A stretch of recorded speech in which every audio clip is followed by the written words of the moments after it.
Egg freezing के बारे में तो बहुत लोग जानते हैं, लेकिन सीमन फ्रीजिंग के बारे में जनरल अवेयरनेस काफ़ी कम है। इसलिए आज हम इस वीडियो में डिस्कस करेंगे कि स्पर्म फ्रीजिंग क्या होता है और किन लोगों को ये कराना चाहिए। मैं हूं डॉक्टर देवांशी मिश्रा। मैं बंसल अस्पताल भोपाल में गायनेकोलॉजी एवं फर्टिलिटी की स्पेशलिस्ट हूं। और अब हम डिस्कस करेंगे कि सीमन फ्रीजिंग कैसे किया जाता है। सीमन फ्रीजिंग की प्रक्रिया के लिए सीमन सैंपल को पहले सेंट्रीफ्यूज किया जाता है, जिससे कि सारे गतिशील स्पर्म्स जो होते हैं, जो मोटाइल स्पर्म्स होते हैं, वो कॉन्सेंट्रेट हो जाते हैं पैलेट में। और फिर इन स्पर्म्स को फ्रीज करके लिक्विड नाइट्रोजन में रखा जाता है। फिर जब फर्टिलिटी ट्रीटमेंट के लिए हम ये स्पर्म्स को लेना चाहते हैं तो तब इन्हें हम थॉ करते हैं। थॉ का मतलब होता है कि इस प्रोसेस में हम लिक्विड नाइट्रोजन जो कि -196 डिग्रीज में है, उससे इसको वापस 37 डिग्री यानी बॉडी टेम्परेचर पे लेके आते हैं।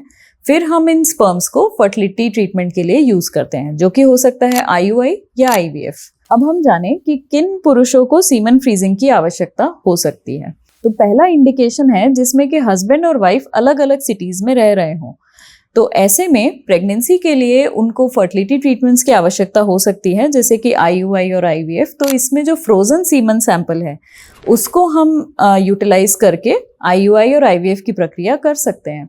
तो इसमें यदि मान लीजिए हस्बैंड ट्रैवल कर रहे हैं या अब्रॉड रहते हैं या बाहर कहीं रहते हैं, वो इतनी छुट्टियां उन्हें नहीं मिलती हैं कि वो बार बार फर्टिलिटी ट्रीटमेंट के हिसाब से आ सकें, तो जो फ्रोजन सैंपल्स होते हैं उनको हम IUI और IVF के लिए उपयोग में ले सकते हैं। ऐसे में usually couples 6 to 8 samples freeze करा के रख देते हैं और फिर फर्टिलिटी ट्रीटमेंट्स अपने अनुसार लेते रहते हैं। सेकेंड इंडिकेशन है कि यदि हस्बैंड मिलिट्री या आर्मी में हो, तो ऐसे में क्योंकि अनप्रेडिक्टेबल वर्क कंडीशंस रहती हैं, तो ऐसे में भी अगर सीमन सैंपल फ्रीज करा के रखा गया हो तो फिर उसको फर्टिलिटी ट्रीटमेंट के लिए यूज किया जा सकता है।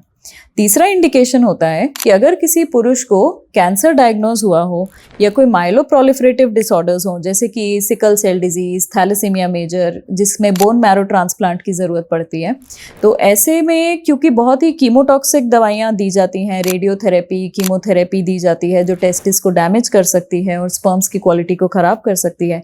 तो ऐसे केसेस में ऐसी थेरेपी स्टार्ट होने के पहले सीमन सैंपल जब नॉर्मल है, जब ये थेरेपी स्टार्ट नहीं हुई है, उस समय ये सैंपल्स को फ्रीज करा के रख लेना चाहिए।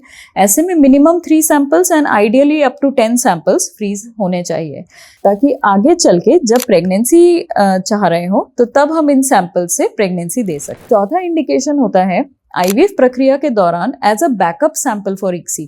मतलब कि जैसे जब किसी कपल का IVF का इलाज चल रहा होता है तो हम एक सीमन सैंपल को फ्रीज करके जरूर रखते हैं, क्योंकि जिस दिन पिकअप का प्रोसीजर होगा आइडियली हम उस दिन सैंपल लेते हैं, फ्रेश सैंपल से हम IVF की प्रक्रिया करते हैं।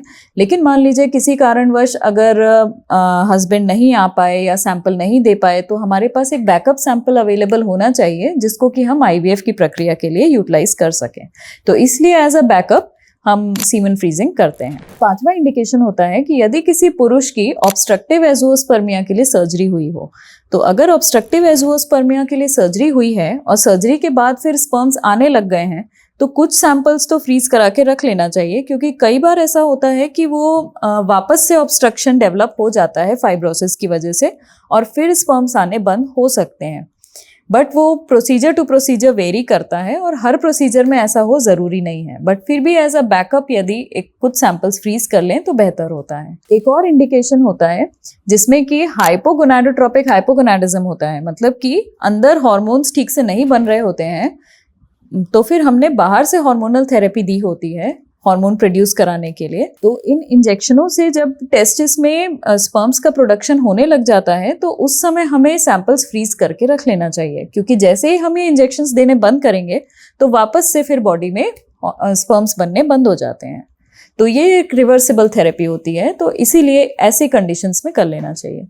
अब लास्ट इंडिकेशन होता है कि जो डोनर स्पर्म्स होते हैं, स्पर्म बैंक्स में डोनर के जो स्पर्म्स होते हैं वो हमेशा फ्रीज करके रखे जाते हैं और फिर वहां से फर्टिलिटी क्लिनिक्स को सप्लाई किए जाते हैं। आशा करती हूँ कि ये जानकारी आपके लिए यूजफुल होगी और ऐसे और कंटेंट के लिए इस चैनल को सब्सक्राइब जरूर करें और आपकी क्वेरीज को कमेंट्स में जरूर लिखें। Thank you.